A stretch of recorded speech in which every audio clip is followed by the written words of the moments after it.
Hi, I'm Marilyn from Club Pilates Roseville. I'm here with our Pilates move of the week.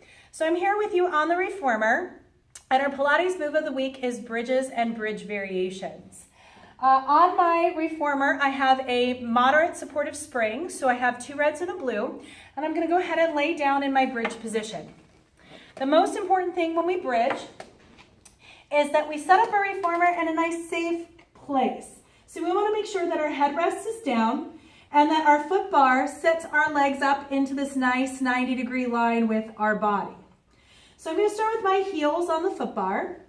I'm not going to look at you for a moment because another safety thing with our bridges is to make sure that we set our gaze in line with our body. So we're flexing through our feet, trying to find equal engagement through both the inside ridge and outside ridge of our foot. I'm going to be doing a hinging bridge, so I'm going to engage my core on the exhale, cinching my transverse abdominis, and then on the inhale, I'm going to hold.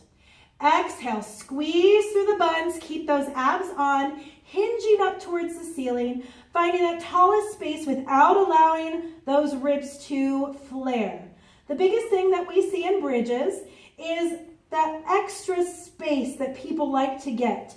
Here I'm using my erectors instead of the back, the erector spinae, rather than that sandwich and those glutes. If you'll see, I get into a longer straight line.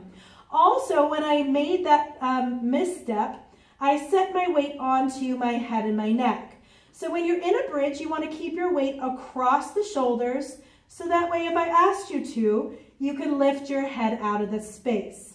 All right, from this tallest space, you want to think about equally lowering down those hips with a flat hinge, keeping the abs on front to back through the entire range of motion. Inhale to hold, exhale, squeeze for the buns, hinge it up towards the top.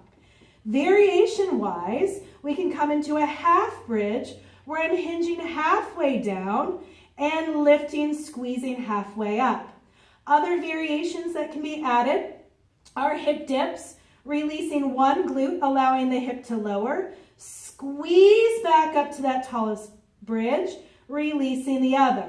This is really great for shifting from dominant side, mine is my right, to a non-dominant side, which is my left. So it's harder for me to hold that bridge on one side, and then lowering it back down in neutral.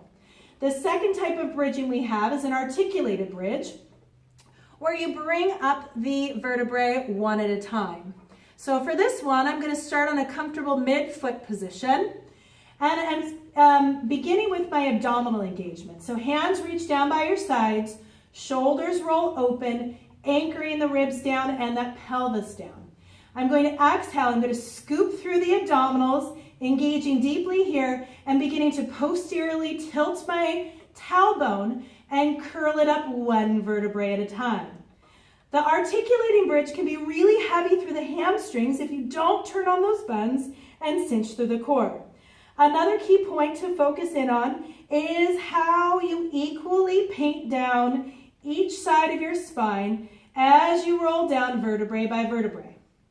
Inhale to begin, exhale, keeping those ribs down as long as possible as you peel that tailbone up, finding that topmost position without flaring the ribs, and exhale, painting down the ribs, trying to keep those hips up as long as possible, creating length through my spine as I lower it back down.